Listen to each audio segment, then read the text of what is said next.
Nous allons apprendre comment localiser un point dans le plan. Pour cela, on a besoin de deux axes, deux droites perpendiculaires. On va appeler euh, les droites OX, donc un point O, X, l'axe horizontal, d'accord, et l'axe vertical, OY. D'accord. Donc, ça, l'axe horizontal, voilà. Et après, donc on choisit une unité, d'accord, une unité. Et un point maintenant, un point dans le plan, on va le localiser avec deux points. Alors, que représentent ces points-là?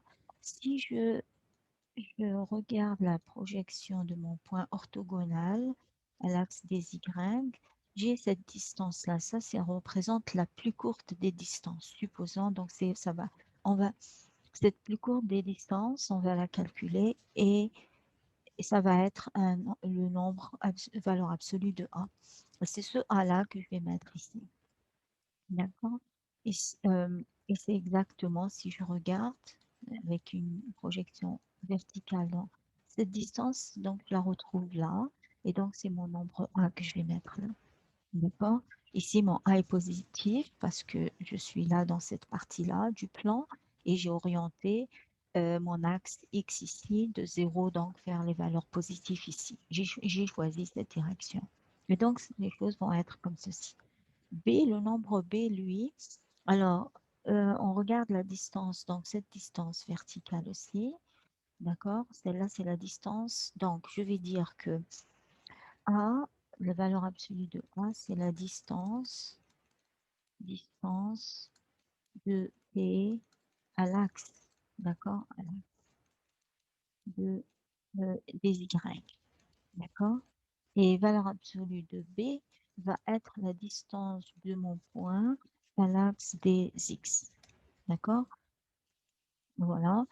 Et cette distance-là, donc je vois cette hauteur-là, je la retrouve ici, c'est mon B. D'accord? C'est ce qu'on va appeler B. Donc finalement, mon point A, voilà, c'est comme ça que je le localise dans le plan, à l'aide de ces distances. Ici, comme mon point il est dans ces directions positives du X et du Y, ça tombe exactement avec A et B dans le sens des distances. Mais si mon point est dans les autres cadrans, donc ça, on l'appelle le quadrant 1 et celui-là, le deuxième quadrant, etc. D'accord? Quadrant 2, quadrant 3 et le quadrant 4. D'accord? Voilà. Voilà. Voilà. Sinon, on peut maintenant faire un exemple rapidement. Alors, vas-y, on va mettre, donc placer, localiser les points. Localiser les points suivants, les points de coordonnées, donc 1 de coordonnées -2, 0, B de coordonnées 1, 1 et C de coordonnées 1, 0 dans le repère. On va utiliser ce repère-là. Donc, on a -2, 0. Finalement, je vois mon A. Donc, ici, A, c'est -2. Je vais placer mon -2. On oublie même le terme, la notion de distance. Ici, c'est plus facile de lire la première coordonnée, oui, ça on les appelle des coordonnées. Coordonnées, d'accord? Donc la première, la deuxième. Alors, donc c'est plus facile de lire sur l'axe des X, donc je lis -2. Sur l'axe des Y, je vois 0. Donc mon point, c'est celui-là. D'accord? Ça, c'est mon point 1, -2, 0. Le point 1, 1, donc je vois 1, je trace mes verticales. Leur intersection me donnera le point B de coordonnées 1. D'accord? Ici aussi, ma verticale. Donc, voilà. Euh, et 0. Voilà. Où est-ce qu'elle est l'intersection ici? Ici, je vais mettre y égale à 0. Donc, c'est l'axe des X avec voilà, avec la verticale pour X égale à -2 et l'intersection avec l'axe. D'accord? Voilà. Pour 1, 0, même chose. Alors, 1. x égale à 1, donc je trace ma verticale, x égale à 1, et y égale à 0, la verticale, mon point, ça va être ici, c'est de coordonnées 1, 0. Voilà mes 3 points.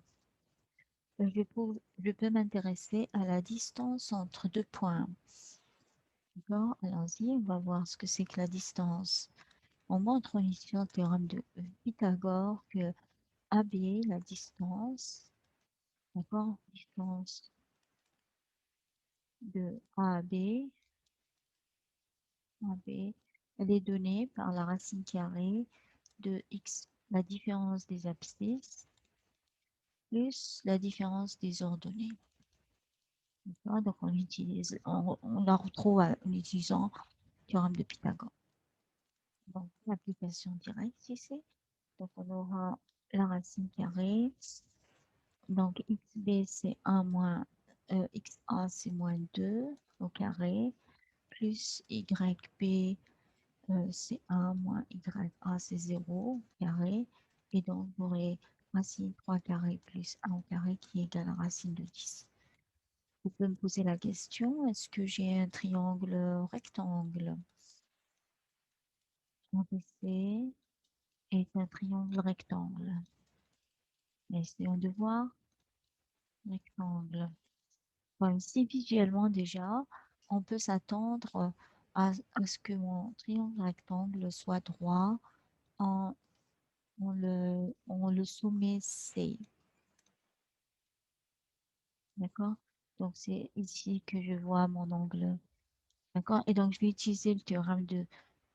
J'essaie de vérifier le théorème de Pythagore parce que c'est une condition nécessaire et suffisante pour qu'un triangle soit droit. Est-ce que j'ai cette égalité? Donc, AC carré plus BCB au carré. Est-ce que je l'ai? Bon, ici, on a ces racines de 10, le tout au carré. Est-ce que je peux avoir ceci? Donc, on va calculer les distances. AC, donc, la différence des x, donc xc moins 2 au carré, xa, plus 0 moins 0, les y, et le tout au carré. Plus la distance de CB, donc ça va être 1 moins 1 au carré plus le y de B1 moins le y de C, c'est 0 au carré. Et le prendre et tout au carré.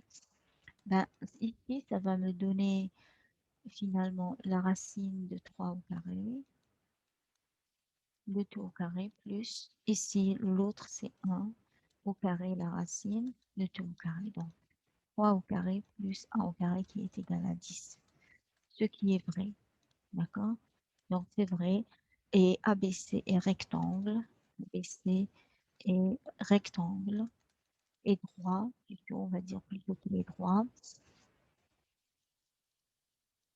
Et droit en C. En l'angle C. En le sommet C. D'accord? Alors, une autre chose qu'on sait faire aussi, on sait déduire les coordonnées d'un milieu de un milieu point. D'accord? Alors, exemple, alors le milieu, disons milieu de AC. Voilà. Plus en général, ce milieu, c'est le point de coordonnées et on prend la somme des abscisses, des deux extrémités du segment considéré, x est divisé par 2, et x c'est YA plus YC sur 2. D'accord? Et donc, on obtient ici, donc ça va être moins 2 plus 1 sur 2 et 0 plus 0 sur 2. Et donc, on a bien moins 1 demi et 0. Et on voit bien le point moins 1 demi et 0, il est là. Il est bien le point, le milieu du segment. Moins 1 demi, 0.